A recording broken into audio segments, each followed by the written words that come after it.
They chuckled when a wealthy man with only 3 months to live took in 5 boys from the streets. Little did they know, destiny would alter everything. Share your location in the comments. I'd love to know where my viewers are from. Let's dive into the story. An unopened manila envelope rested on Alexander Morgan's mahogany desk, casting a long shadow despite its slimness. Through the floor-to-ceiling windows of his penthouse office on the 52nd floor, Manhattan glittered like a treasure chest, unaware of the devastation hidden within that simple folder. 3 months, Alexander murmured, breaking the silence that had filled the room since his doctor departed. 3 months to live. The words lingered, as real as the rare artwork adorning his walls. At 58, Alexander Morgan had built a global empire. The Morgan Investments logo crowned buildings in 12 countries. His wealth could make small nations jealous, yet none of it mattered now. Alexander loosened his silk tie and poured 3 fingers of 30-year-old scotch. The amber liquid caught the fading sunlight as he brought it to his lips. It tasted like ash. "What legacy will I leave?" he asked the empty room. His voice, usually authoritative in boardrooms, sounded hollow even to him. His wife, Elizabeth, had succumbed to the same illness 5 years earlier. They had never had children, always too focused on building the empire, always assuming there'd be time later. Now, there was no later. Alexander moved to the window, watching the tiny figures bustling below like ants. How many were hurrying home to loved ones? How many had someone waiting? The thought sent a wave of loneliness crashing over him. Memories surged back. His childhood in a cramped Bronx apartment. His mother juggling 3 jobs after his father left. The scholarship that became his escape. The relentless climb to the top. He had vowed never to be vulnerable again, never to need anyone. And he had succeeded, brilliantly, terribly. His phone buzzed. Another board meeting, another acquisition, another billion for accounts that would soon pass to distant relatives who barely knew him. Alexander Morgan, titan of industry, faced dying alone. He set down his untouched drink and straightened his tie. The mask of the ruthless businessman slid back into place as he gathered his papers. But something had fractured within him, something profound. As he stepped into the elevator, Alexander made a silent vow. His remaining days would hold meaning. He just didn't know what or how. The elevator doors closed on the empire he had built and the emptiness it held. The charity gala was insufferable. Alexander adjusted his bow tie as his driver navigated Manhattan's late-night streets. His mind kept returning to the diagnosis: 3 months. The pitying murmurs and calculating glances from those aware of his condition made him feel like a stock plummeting in value. "Take the next right, James," Alexander said suddenly. "The shorter route home." The limousine turned onto a narrower street, its headlights sweeping across shuttered storefronts.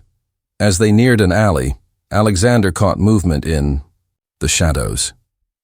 "Stop the car, James. Just for a moment."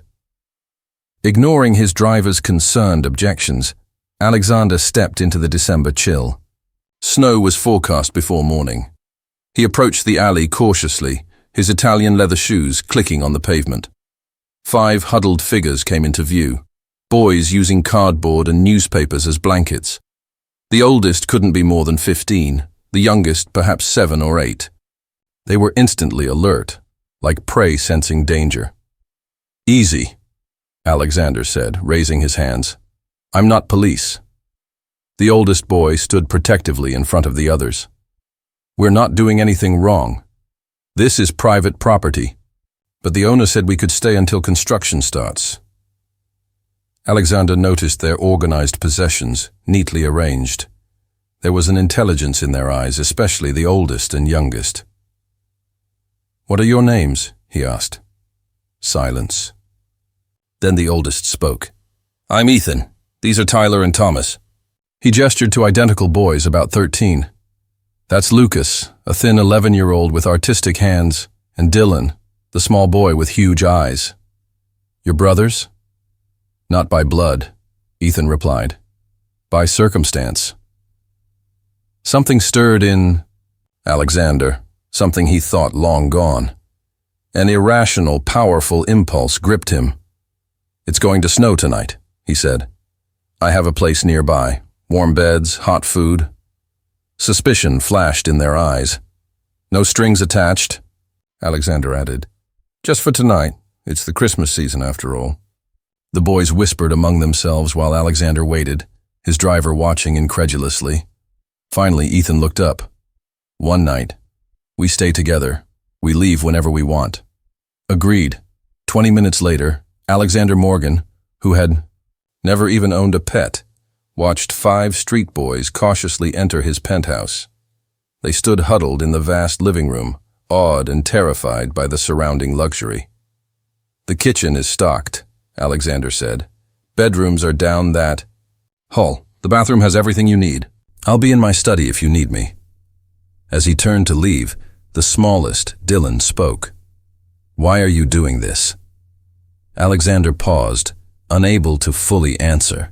Instead, he said, because I can. But later, alone in his study, listening to the muffled sounds of life temporarily filling his empty home, he began forming a plan so audacious he could hardly believe it himself. Tomorrow, he would call his lawyers. Alexander's Manhattan mansion had always been a showcase, immaculate, pristine, and lifeless. Now, young voices echoed off marble floors and designer furniture. This is madness, Harold Winters, Alexander's attorney of 20 years, muttered as they watched the boys from the study doorway. The 5 moved as a unit, never straying far from each other. Temporary guardianship is one thing, but adoption, all 5, in your condition? Alexander observed the twins, Tyler and Thomas, examining everything with technical curiosity. Lucas, tracing patterns on an antique vase with artistic fingers. Ethan, constantly noting exits and valuables. And little Dylan, absorbing every detail. Like a sponge.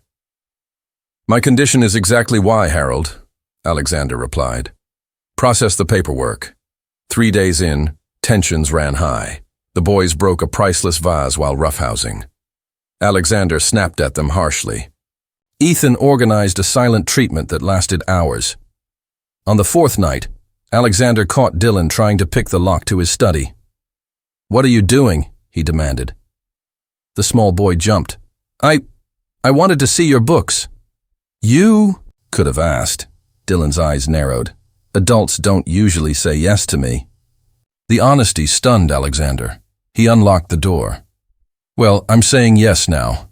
Dylan's face lit up as he explored the vast library. When Alexander mentioned it was past bedtime, Dylan asked, Can I take one to read? You can. Read these? Ethan taught us all, Dylan said proudly. He says knowledge is better than money for survival. Alexander handed him a simplified astronomy book. Start with this. By the end of the first week, a routine emerged. Chaotic, uncomfortable, but a routine. The boys constantly tested boundaries. A scheduled dinner became a flashpoint. I'm not eating this, Lucas declared, pushing away perfectly cooked salmon. You'll eat what's served, Alexander said firmly. We didn't ask to come here, Ethan challenged. Yet here you are, in clean clothes with a roof over your heads. Silence fell. Then Dylan spoke, his voice small. The last time someone gave us food for free. They called the cops while we slept. The innocent revelation hung in the air. Alexander set down his fork. That won't happen here, he said quietly. I promise. Dylan nodded solemnly. I know. You're sick. You need us more than we need you. Alexander stared. What makes you say I'm sick? Your medicine cabinet? The way you wince sometimes? The papers you hide when we enter? Dylan shrugged. People think kids don't notice things. The other boys looked uneasy but unsurprised. They knew. Is that why you stayed? Alexander asked them all. Pity? Ethan's street-hardened eyes softened. We stayed because you're the first person who didn't want something from us, even if it's just because you're dying." The raw honesty broke something in the room. Alexander laughed, a genuine sound that surprised him. "Well," he said, "at least we're being honest now." That night, the mansion felt different. Not quite a home, but no longer just a house. Alexander lay awake, hearing occasional footsteps and whispers, the unfamiliar sounds of life disrupting his perfect solitude. It was terrifying. It was wonderful. The story broke faster than Alexander expected. "Dying billionaire adopts 5 street urchins," screamed the headline in the New York Finance Tribune. By morning, his phone was relentless. "Ignore them," Alexander told his staff as he adjusted Dylan's bow tie. The 5 boys stood uncomfortably in tailored suits that couldn't fully mask their street-toughened frames. "Why do we have to go to this thing again?" Thomas asked, tugging at his collar. "Because," Alexander said patiently, "the annual Children's Hospital benefit matters, and because people are talking about us." Ethan stated flatly, "Yes, and you want them to see what you see." Alexander met his eyes. "Exactly." The Waldorf Astoria's grand ballroom shimmered with Manhattan's elite. Conversations hushed as Alexander entered with his entourage of boys, then whispers began, barely hidden behind manicured hands and crystal champagne flutes. Morgan's lost his mind. A terminal diagnosis does strange things. A publicity stunt before he kicks the bucket.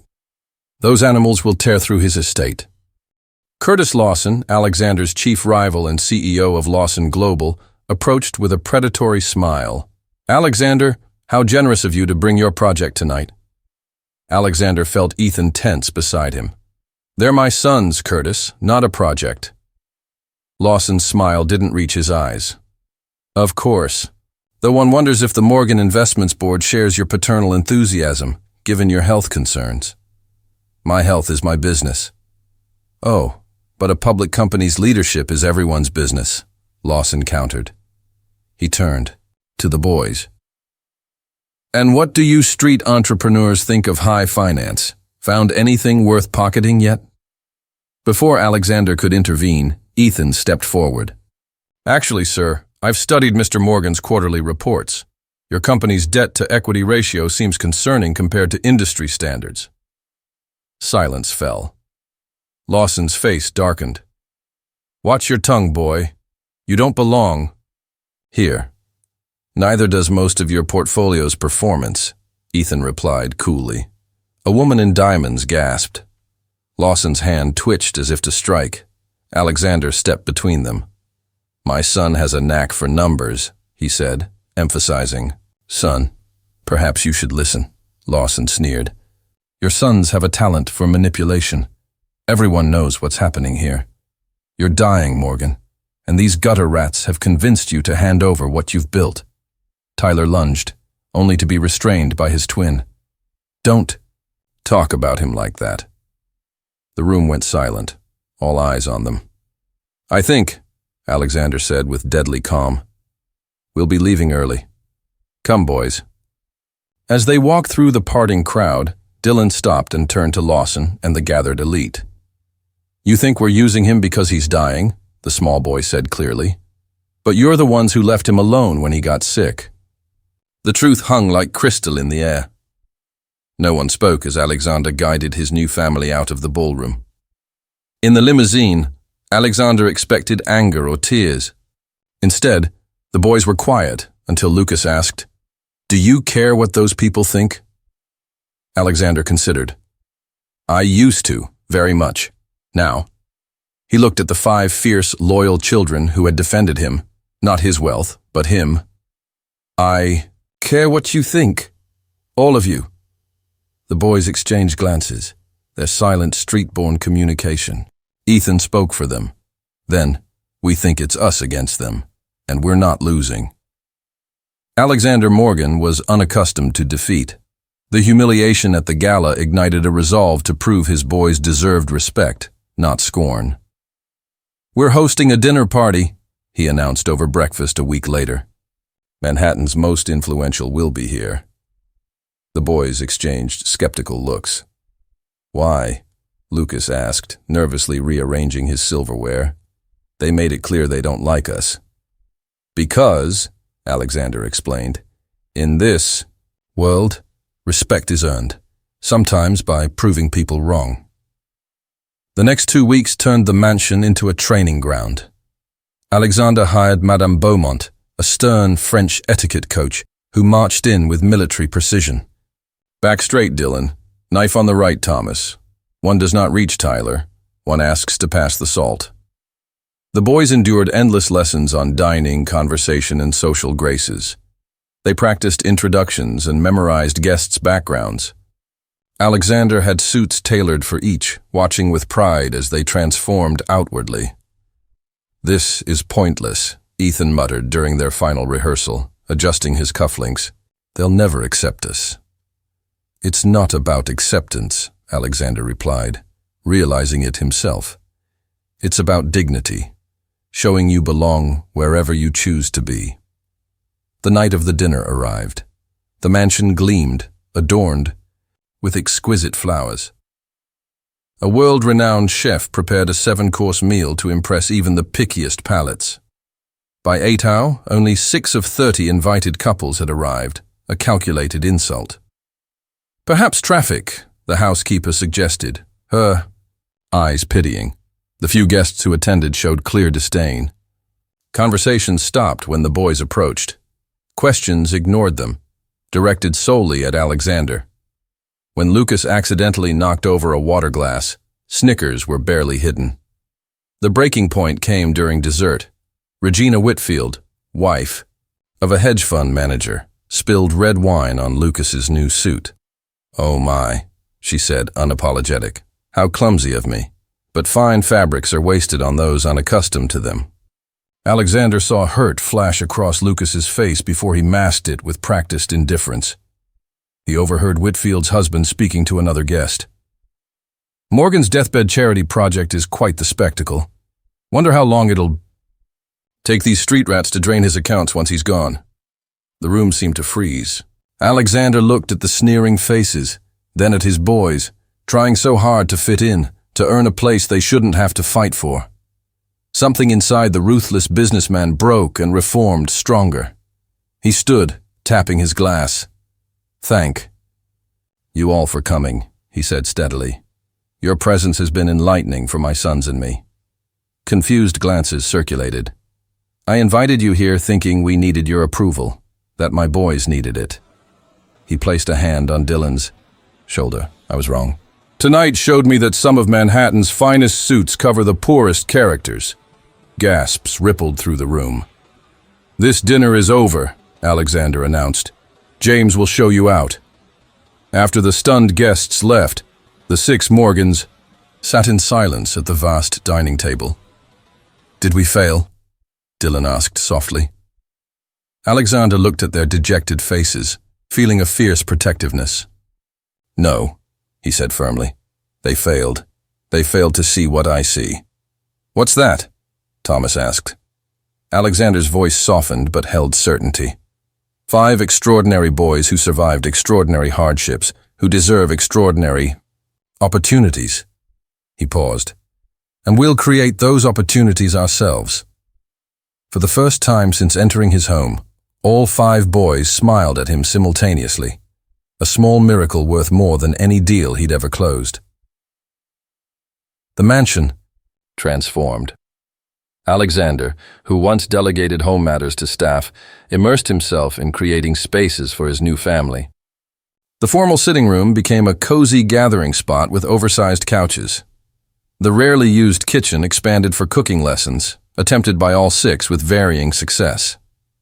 "This is the 3rd time we've set off the smoke alarm," Tyler laughed, airing out the kitchen after a bold lasagna attempt. "The fire department knows us by name now," Thomas added, wiping sauce from his face. Even Alexander joined the laughter, a sound increasingly common in a house once defined by silence. As weeks passed, each boy's unique interests emerged. In the study, Alexander saw Ethan poring over financial reports. "You understand those?" he asked, surprised. Ethan nodded without looking up. "Numbers make sense. People don't." Alexander arranged for a former colleague, a mathematical prodigy turned investment guru, to tutor Ethan. The boy's aptitude amazed them both. The twins revealed their tech fascination when Alexander caught them dismantling his spare laptop. "We can put it back," they exclaimed in unison. "I'm counting on it," Alexander replied. "There's an engineering lab in the East Wing. It's yours now."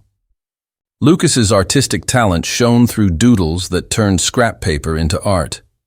Alexander hired a renowned artist to mentor him, watching proudly as Lucas's confidence grew. For Dylan, it was books, especially science and medicine. One night, Alexander found him surrounded by medical texts. "You can read these?" he asked, picking up a complex anatomy book. "Most of it," Dylan replied.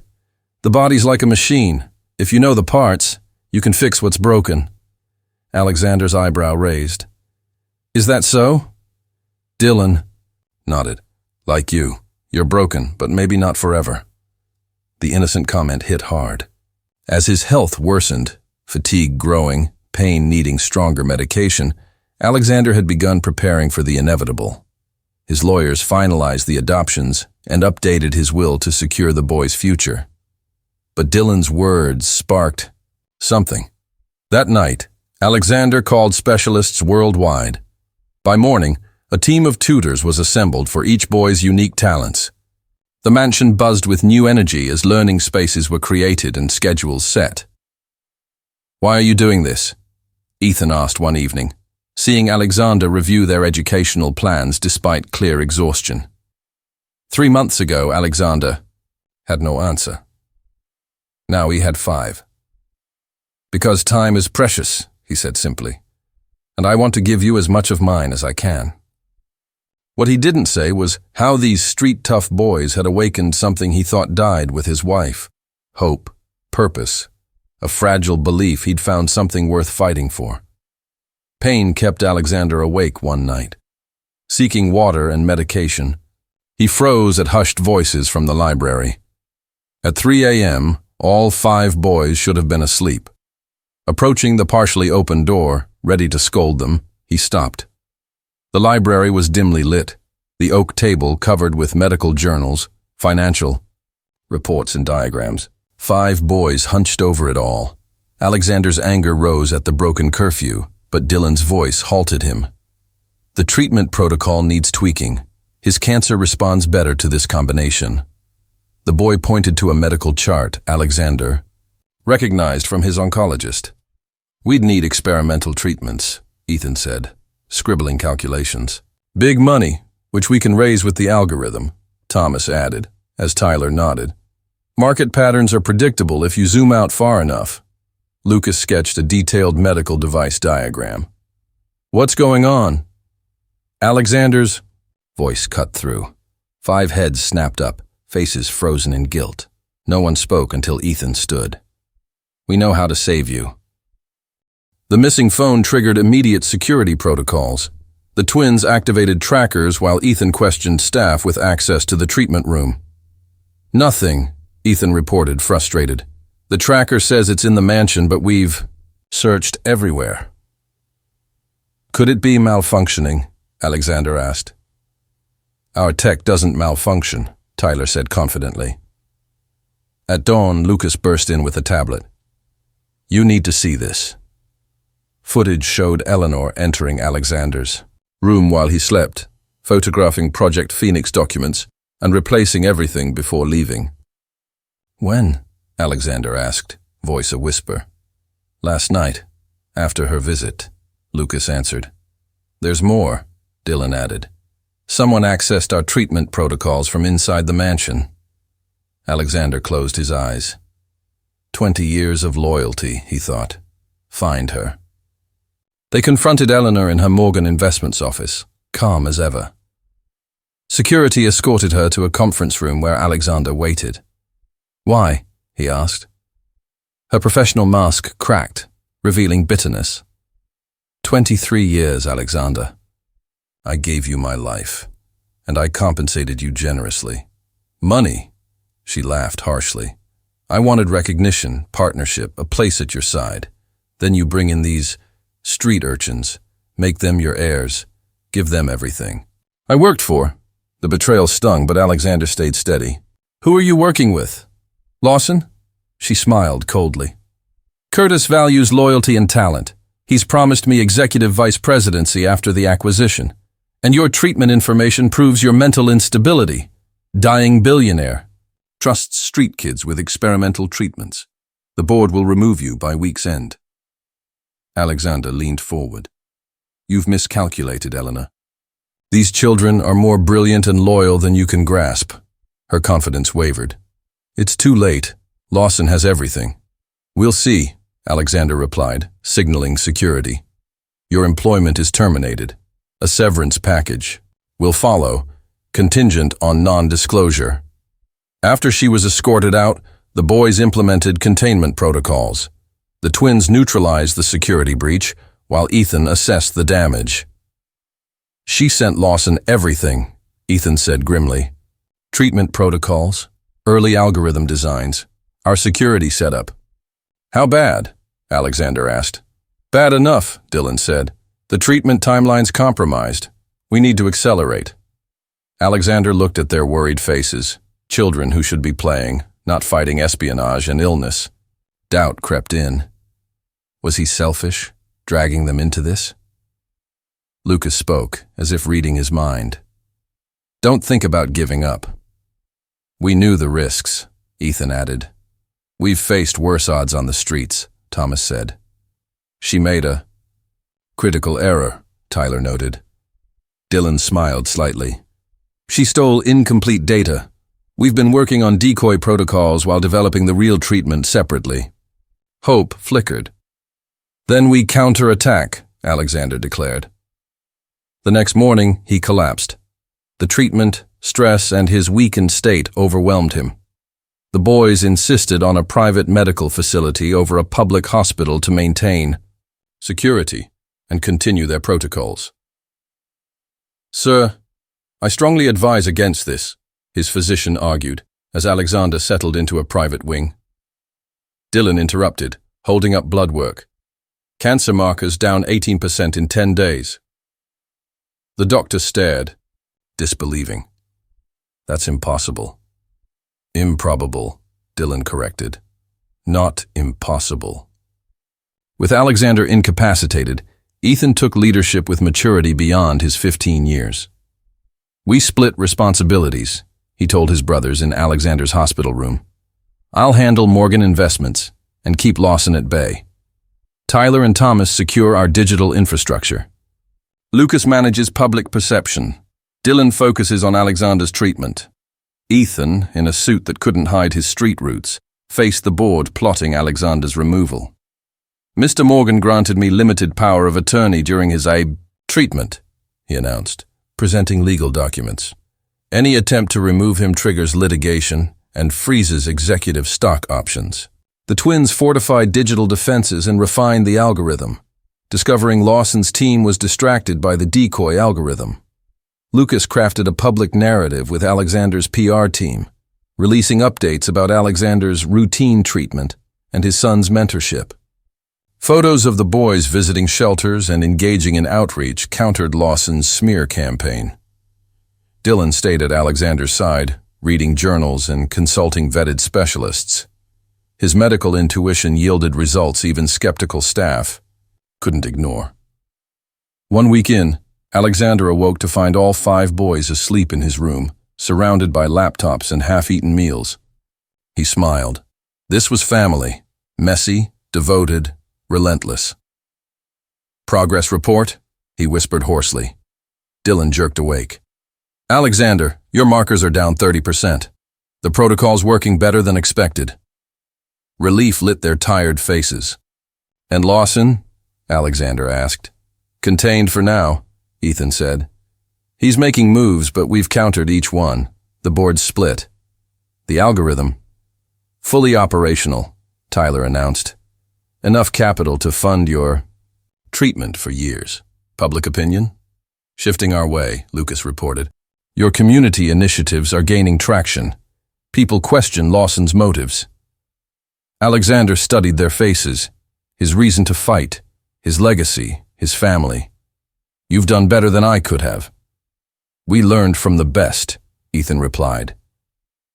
As Alexander recovered, a new resolve formed. This wasn't just about surviving or protecting his company. It was about proving a family forged in unlikely circumstances could withstand anything. 2 weeks later, financial markets trembled. Minor fluctuations escalated into sector-wide downturns. It's exactly as the algorithm predicted, Ethan explained, spreading charts across Alexander's hospital bed. Overvalued tech stocks, energy vulnerabilities, banking instability. Alexander studied the data, impressed by the twins' precision. Our positions? Protected, Tyler confirmed. Assets moved to safety 72 hours ago. Lawson? Thomas grimaced. Exposed massively. He's leveraged in the wrong sectors. Wall Street descended into chaos, but Morgan Investments remained calm. Ethan directed operations with preternatural confidence, dubbed a juvenile wizard by financial media. Alexander, stronger, made brief office appearances, stage managed by Lucas to project strength. Lawson Global requests an emergency meeting, his assistant said. Curtis specifically. Alexander glanced at Ethan. Schedule it for tomorrow. Here. Lawson arrived without his usual bravado, his suit unable to hide sleepless nights. And losses. 3 executives who once mocked Alexander's family trailed him, equally desperate. Alexander, this market situation is unprecedented, Lawson began. Is it? Alexander replied mildly. Our analysts predicted this correction weeks ago. Lawson flinched at correction, a euphemism for the crash crippling his company. We need a mutually beneficial arrangement, Lawson pressed. Capital infusion. A partnership, perhaps. Partnership? Ethan echoed incredulously. After your hostile takeover attempt? After using stolen information? Lawson's face darkened, but stayed civil. Business is business. We've all made aggressive moves. Alexander leaned forward. You want me to save the company of the man who tried to destroy mine, who used my illness, who called my sons street rats? The market won't recover for months, an executive interjected. We'll be insolvent. Thousands of jobs lost. Retirement funds gone. Alexander turned to Ethan. What does our algorithm predict for companies with proper risk management and ethical governance? Recovery in 8 weeks, Ethan replied. Growth in the right sectors by quarter's end. Silence deafened the room. Alexander stood. Gentlemen, I'll consider assistance on one condition. Name it, Lawson said quickly. Alexander smiled. My sons will explain the terms. Listen carefully. As Alexander stepped out for a scheduled medication, he heard Ethan outline conditions reshaping Manhattan's financial landscape and the lives of vulnerable youth. The irony wasn't lost. The charity case children were dictating terms to the elites who mocked them, not with vengeance, but with vision. Ethan, with his brother's support, laid out precise demands. 50% of board seats at rescued companies go to individuals with social services or education experience, he told the executives. 30% of annual profits fund at-risk youth programs. Impossible, Lawson sputtered. Shareholders won't agree. Your shareholders are losing everything, Thomas interrupted. This offers recovery, Tyler continued. Companies will establish apprenticeships for disadvantaged youth and full college scholarships. Plus, Dillon added, funding for medical research on underfunded diseases affecting vulnerable populations. The executives were stunned by the demands from children they dismissed. Alexander watched proudly as his sons outshone the so-called leaders. You have 24 hours, Ethan concluded. After that, our offer expires. Later, Alexander gathered his family in his office. You're not just saving companies, you're changing systems that failed us, he he said. Systems that failed thousands like us, Ethan replied. That evening, Dylan sat alone in the library, unusually quiet. What's wrong? Alexander asked gently. These people were cruel, laughed at us, called us names. Yes, Alexander agreed. And now we could let them fail. Let them know what it's like to have nothing, Dylan said, not vindictively but thoughtfully. Wouldn't that be justice? Alexander sat beside him. Perhaps. But is justice what we're after? The other boys listened from the doorway. What are we seeking? Lucas asked. Revenge is easy, Alexander said. Transformation is harder. We could do both, Tyler suggested. Help them, but make it sting. We could, Alexander agreed. But who would that make us? Silence fell. Ethan spoke. On the streets, we chose every day, become what hurt us or become better. I vote better. The others nodded. The next morning, the executives accepted all conditions. As papers were signed, Lawson approached. Alexander privately, I don't understand. You could have destroyed us after what I did, what I said about these children. Why help? Alexander glanced at his sons reviewing documents. I had excellent teachers, he replied. As Lawson left, humbled, Alexander felt lighter. His body still fought cancer, but his spirit soared. That night, the Morgans celebrated with pizza in the study, a far cry from his old formal dinners. To the future, Alexander toasted with sparkling water, clinking glasses with the boys' sodas. To family, Dylan corrected, smiling. The financial crisis stabilized as the algorithm predicted. Morgan Investments emerged stronger, guiding companies to recovery through Ethan's partnerships. Board meetings now discussed apprenticeships and scholarships. Corporate doors opened to youth like the Morgans. It's working better than expected, Ethan reported at a family meeting, the dining table covered with impact reports. Companies find these programs boost innovation and goodwill. Medical research funding is yielding results, Dylan added. 3 new clinical trials approved. Alexander's health improved remarkably. Cancer markers down over 60%. His doctors, once skeptical, documented his case for journals, calling it the Morgan Protocol. It could help thousands, Dylan said proudly. Eleanor Hayes returned one afternoon, requesting to see Alexander. I made a terrible mistake, she admitted, a shadow of her former self. Lawson promised everything, then abandoned me when his company failed. What do you want?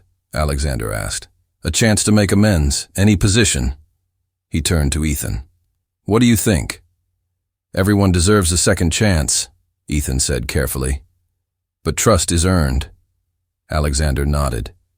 There's a role coordinating our youth programs, demanding work with troubled teens, unlike your old job. Eleanor nodded. I accept. Thank you. As spring arrived, the Morgans led a quiet revolution. Financial publications that once mocked them now praised their innovative business and philanthropy. The tide turned through vision and perseverance. 1 year after his diagnosis, Alexander stood at the podium of the Morgan Foundation for Young Innovators, a transformed warehouse now gleaming with labs, classrooms, and housing for youth in transition. When I received my diagnosis, he began, voice strong despite emotion, I thought it was the end. Instead, it was a beginning. The audience, business leaders, medical professionals, and youth listened raptly. In the front row, 5 boys in Navy suits watched proudly as the man they saved told their story. Medical science credits my recovery to an innovative protocol. Financial analysts point to algorithms and partnerships. Both are true but incomplete. He looked at his sons. What saved me was finding family in an unexpected place. 5 extraordinary young men who saw beyond my wealth to my emptiness, beyond my power to my vulnerability. The foundation ceremony marked their journey's culmination. The Morgan Protocol helped patients worldwide. The twins' algorithm revolutionized markets while funding social initiatives. Lucas's artistic vision shaped the foundation's design, fostering creativity. Ethan became Alexander's true business partner, reshaping corporate culture. Eleanor approached with her first cohort of street outreach teens. "They have something to show you," she said. A girl nervously demonstrated an app helping kids find safe places and services, functional offline. Alexander watched his sons engage with the teens, offering suggestions with empathy born of shared struggles. Later, in the library where it began, Alexander told Ethan, "The board unanimously approved your nomination as the Foundation's youngest executive director." "Are you sure?" Ethan asked. "People will talk." "Let them." Alexander smiled. Results speak louder. Dylan shared Alexander's latest results. Full remission officially confirmed. "So what now?" Lucas asked. "We've done everything we planned." "Not everything," Alexander replied. "There are other children like you, other possibilities waiting." "A new project?" the twins asked, eyes bright. Alexander looked at the boys who entered his life when he thought it was over, teaching him legacy wasn't wealth but lives changed. "No," he said, smiling. "A new chapter."